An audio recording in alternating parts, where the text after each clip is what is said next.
வணக்கம். தமிழ் ஃபுட் கார்னரில் இன்னைக்கு கொத்தமல்லி தொக்கு பண்ண போகிறோம்.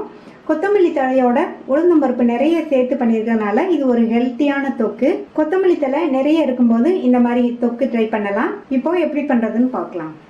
இந்த பேனில் 1 டேபிள் ஸ்பூன் எண்ணெய் சேர்த்து, எண்ணெய் சூடானதும் அதில் 6 காஞ்ச மிளகாவை சேர்த்து மிதமான தீயில வச்சு கறிக்கிராமல் வறுத்துக்கணும். நான் 6 மிளகாய் சேர்த்துருக்கேன். நீங்கள் உங்கள் காரத்துக்கு தகுந்தபடி குட்டியோ குறைச்சோ சேர்த்துக்கங்க. காஞ்ச மிளகாய் நல்லா எண்ணெயிலேயே வறுபட்டுச்சு, எடுத்து வச்சிடலாம். அடுத்து அதே எண்ணெயிலேயே 3 டேபிள் ஸ்பூன் உளுந்தை சேர்த்து வறுத்துக்கலாம். இந்த உளுந்து நல்ல பொன்னிறமாக வரணும், அது வரைக்கும் வறுத்துக்கலாம். இப்போ இந்த உளுந்தையை எடுத்து தனியாக வச்சிடலாம். அடுத்து இந்த எண்ணெய் கூடயே இன்னொரு 1/2 டேபிள் ஸ்பூன் அளவுக்கு எண்ணெய் சேர்த்துக்கலாம். எண்ணெய் சூடானதும் அதில் 2 கப் அளவுக்கு பொடியாக கட் பண்ண கொத்தமல்லி இலைகளை சேர்த்துருக்கேன். ஃபஸ்ட்டு கொத்தமல்லி தலையை நல்லா 2-3 தடவை வாஷ் பண்ணிவிட்டு ஒரு காட்டன் துணி மேலே போட்டு ஈரம் போக ஃபேன் காற்றுல அதை நல்லா உலர வச்சுக்கணும். கொத்தமல்லி இலைகளை நீங்கள் கட் பண்ணும்போது அந்த காம்பு பகுதியும் சேர்த்து கட் பண்ணிக்கோங்க. இந்த கொத்தமல்லி இலைகளை எண்ணெயிலேயே ஒரு 2-3 நிமிஷத்துக்கு நல்லா வதக்கிக்கணும். கொத்தமல்லி நல்லா வதங்கிடுச்சு. இப்போ நம்ம வதக்குனது எல்லாத்தையுமே ஆற வச்சிடலாம். எல்லாமே நல்லா ஆறிடுச்சு. ஃபஸ்ட்டு வறுத்த மிளகாய் பருப்பை இந்த மிக்ஸி ஜாரில் சேர்த்துட்டு 4 சுற்றிக்கலாம். இந்த மாதிரி 4 சுற்றி அரைச்சிட்டு இது கூட வதக்கி வச்ச கொத்தமல்லி இலைகள்,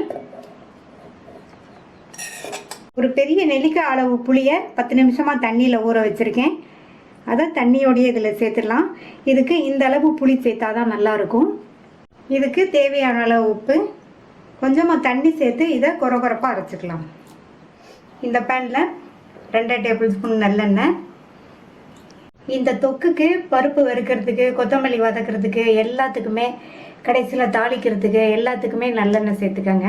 நல்லெண்ணெய் தான் நல்லாயிருக்கும். எண்ணெய் சூடாயிடுச்சு. அதில் 1/2 டீஸ்பூன் கடுகு பொரிஞ்சதும் 1 டீஸ்பூன் உளுந்து, 1 டீஸ்பூன் கடலைப்பருப்பு, அதுக்கு அடுத்து 1/2 டீஸ்பூன் சீரகம் சேர்த்துக்கோங்க. சீரகமும் நல்லா பொரிஞ்சிருச்சு. கறிவேப்பிலை, 7-8 பூண்டை நல்லா 1-2 இடித்து வச்சுருக்கேன், அதை சேர்த்துக்கலாம். இந்த பூண்டு எண்ணெயிலேயே நல்லா வதங்கணும். 1 நிமிஷம் போல் நல்லா வதக்கி விட்டுக்கணும். அப்போ தான் இந்த தொக்கோட ஃப்ளேவர் இந்த பூண்டு வாசனையோடு நல்லாயிருக்கும். அடுத்து இது கூட 1/4 டீஸ்பூன் பெருங்காய பவுடர் சேர்த்துக்கலாம். இப்போ ஸ்டவ்வோட தீயை நல்லா குறைச்சிருங்க, அல்லது ஸ்டவ்வை கூட ஆஃப் பண்ணிடுங்க. இதில் 3/4 டீஸ்பூன் தனி மிளகாத்தூள் சேர்த்துக்கலாம். மிளகாத்தூள் சேர்த்து நல்லா மிக்ஸ் பண்ணி விட்டுட்டு கோர்ஸாக அரைச்ச அந்த கொத்தமல்லி தொக்கை சேர்த்துக்கலாம். ஸ்டவ்வை ஆஃப் பண்ணிவிட்டு நான் மிளகாத்தூள் சேர்த்தேன். அப்போ தான் மிளகாத்தூள் எண்ணெயில் கரிஞ்சு போகாமல் இருக்கும். இப்போ மறுபடியும் ஸ்டவ் ஆன் பண்ணிவிட்டு ஸ்டவ்வை லோ மீடியம் ஃப்ளேமில் வச்சுட்டு நல்லா இந்த தொக்கை எண்ணெயிலேயே நல்லா வதக்கி விட்டுக்கணும்.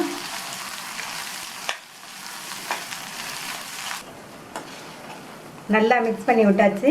இந்த தொக்குக்கு எண்ணெய் கொஞ்சம் அதிகமாக சேர்த்தா தான் நல்லாயிருக்கும். ஃப்ரிட்ஜில் வச்சா 1 வாரம் வரைக்குமே கெட்டு போகாமல் அதே டேஸ்ட்லேயே இருக்கும். லோ மீடியம் ஃப்ளேமில் வச்சு ஒரு 2-3 நிமிஷத்துக்கு அப்பப்போ இந்த மாதிரி கிளறி கொடுக்கலாம். நம்மளுடைய தொக்கு ரெடி ஆயிடுச்சு.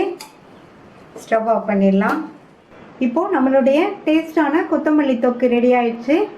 இந்த தொக்கு சாதத்தில் போட்டு பிசைஞ்சு சாப்பிட்றதுக்கு நல்லாயிருக்கும். சாம்பார் சாதம், தயிர் சாதம், பருப்பு சாதம் இதுக்கெல்லாம் சைட் டிஷ்ஷாகவும் வச்சு சாப்பிட்டுக்கலாம். அது தவிர இட்லி தோசைக்கு தொட்டு சாப்பிட்றதுக்கும் ரொம்ப ரொம்ப நல்லாயிருக்கும்.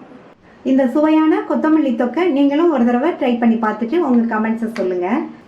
இது வரைக்கும் தமிழ் ஃபுட் கார்னர் சேனலை சப்ஸ்கிரைப் பண்ணாதவங்க சப்ஸ்கிரைப் பண்ணிவிட்டு பக்கத்தில் உள்ள பெல் பட்டனையும் கிளிக் பண்ணிக்கோங்க. Thank you.